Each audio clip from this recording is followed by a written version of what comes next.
Congressman Erwin Tier. Anyway, magandang hapon sa inyo. Nais namin pabalita sa mga tagalungsod ng Maynila. Kanina po umaga, tumawag po si Senator Gusto at siya'y magkagawa ng tulong sa syudad. At ito na nga po, 1,000 kaban at mga botelyang malilinis na inuming tubig para sa ating mga tagalungsod. At bibigay ko muna yung floor kay Senator Erwin. Ay, walang anumang pang mayor, siyempre. Kailangan natin tulungan after mag-declare ng state of calamity ng ilang lungsod. Naisip natin ang Manila dito sa mga baha. Nag-usap nga kami ni Mayor, sabi ko, kung may ibibigay, sabi niya, dahil na siguro yung mga jeep and driver, dahil yun ang kadalasan. Pagkatulad dito, walang mga biyahe, walang makain, walang kita.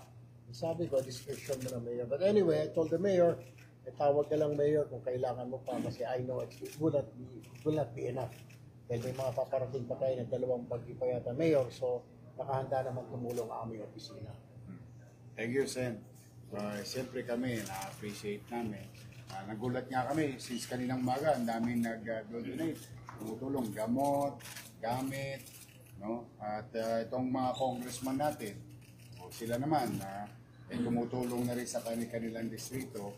But today, we're very happy and grateful to the Senate, especially to the office of Senator Erwin Tulfo. And we will make sure, Senator, yung titira nito talagang kailangan ng mga tao na yung mga individual ang bibigyan namin, lalong-lalo na sa transport group dahil ilang araw na silang walang biyahe at alam naman natin ang buhay driver, kapag walang biyahe, walang chicha, gutom yan, hand to mouth yan.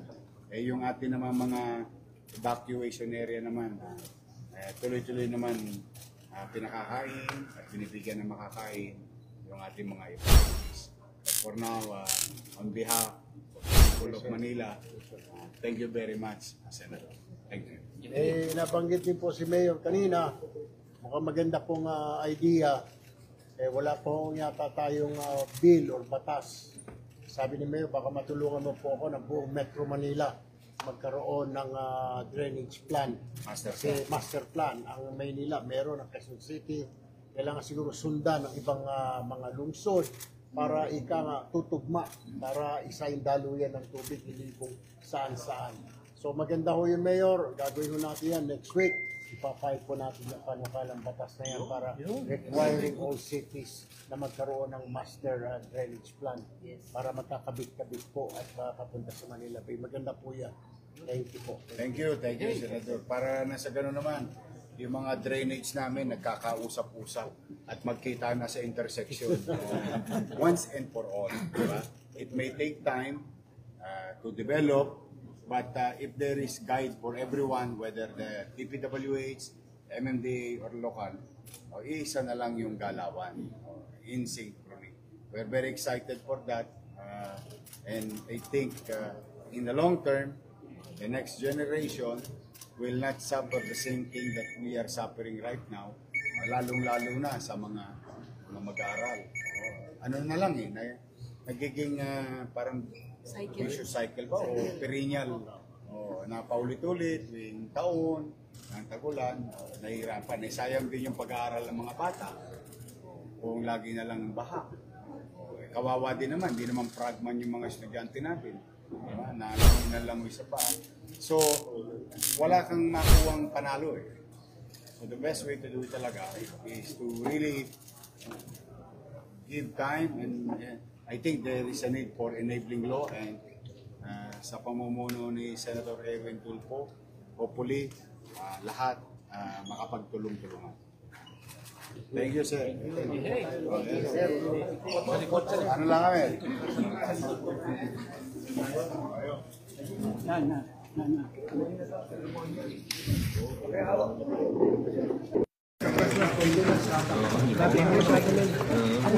Maraming salamat po. Ako po ang Lungsod ng Maynila po sa mga ng ating minamahal na alkalde.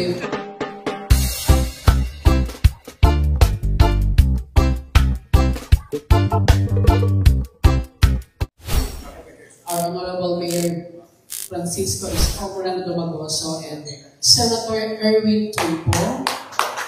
Manatugay po sa lungsod ng Maynila ng 1,000 sacks of rice.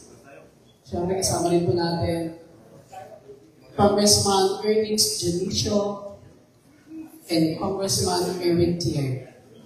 Anyway, magandang hapon sa inyo. Nais namin pabalita sa ating mga tagalungsod ng Maynila. Kanina po umaga, tumawag po si Senator Gusto at siya'y magkagawa ng tulong sa syudad. At ito na nga po, 1,000 kaban. At mga botelyang malilinis na inuming tubig para sa ating mga tagalungsod. At bibigay ko muna yung floor kay Senator Erwin. Ay, walang ano man po, Mayor, siyempre. Kailangan natin tulungan after mag-declare ng state of calamity ang ilang lungsod. Naisip natin ang Manila lagis po sa mga baha. Nag-usap niya kami ni Mayor. Sabi ko, kung may ibibigay, sabi niya, na siguro yung mga jeep driver dahil yun ang kadalasan. Pagkatulad dito, walang mga biyahe, walang makain, walang kita. Sabi ko, discretion mo na, Mayor. But anyway, I told the Mayor, tawag ka lang, Mayor, kung kailangan mo pa kasi I know it will not be enough. Dahil may mga paparating pa tayo na 2 bagyo pa yata, Mayor, so nakahanda naman tumulong ang aming opisina. Thank you, Sen. Siyempre kami, na-appreciate namin. Nagulat nga kami, since kaninang umaga, ang daming nag-donate, tumutulong, gamot, gamit, no? At itong mga congressman natin, sila naman, tumutulong na rin sa kanilang distrito. But today, we're very happy and grateful to the Senate, especially to the office of Senator Erwin Tulfo. And we will make sure, Senator, yung titira nito, talagang kailangan ng mga tao na, yung mga individual ang bibigyan namin. Lalong-lalo na sa transport group dahil ilang araw na silang walang biyahe at alam naman natin ang buhay driver. Kapag walang biyahe, walang chicha. Gutom yan, hand to mouth yan. Yung atin naman mga evacuation area naman, tuloy-tuloy naman pinakakain at binibigyan ng makakain yung ating mga evacuees. But for now, on behalf of the people of Manila, thank you very much, Senator. Thank you. Nabanggit din po si Mayor kanina, mukhang maganda pong idea. Wala po yata tayong bill or batas. Sabi ni Mayor, baka matulungan mo po ako ng buong Metro Manila magkaroon ng drainage plan. Master plan. Ang Maynila, meron ng Quezon City. Kailangan siguro sundan ng ibang mga lungsod para tutugma, para isayin daluyan ng tubig, hindi kung saan-saan. So maganda ho yung Mayor, gagawin ho natin yan next week. Ipapile po natin yung panukalang batas na yan para requiring all cities na magkaroon ng master drainage plan para magkakabit-kabit po at papunta sa Manila Bay. Maganda po yan. Thank you po. Thank you, Senator. Para nasa gano'n naman, yung mga drainage namin nagkakausap-usap at magkita na sa intersection once and for all. Diba? It may take time to develop, but if there is guide for everyone, whether the DPWH, MMDA, or local, isa na lang yung galawan in synchrony. We're very excited for that, and I think in the long term, the next generation will not suffer the same thing that we are suffering right now, lalong-lalo na sa mga mag-aaral.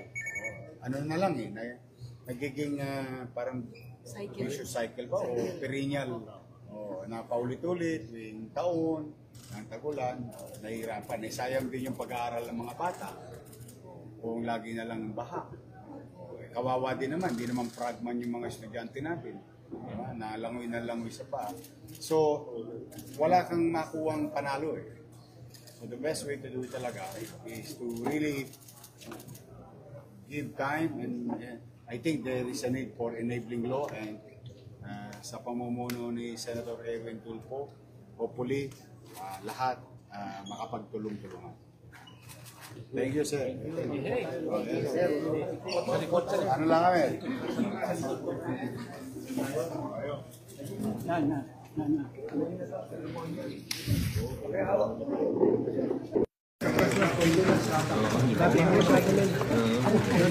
po, maraming salamat po. Ang buong lungsod ng Maynila po sa mga ng ating minamahal na Alcalde Francisco Gusto Moreno Dubagoso ay nagpapasalamat po sa ating minamahal na Senator Erwin Tulfo.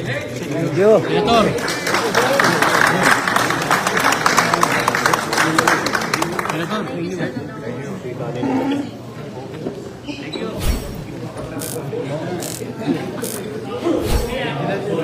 Thank you.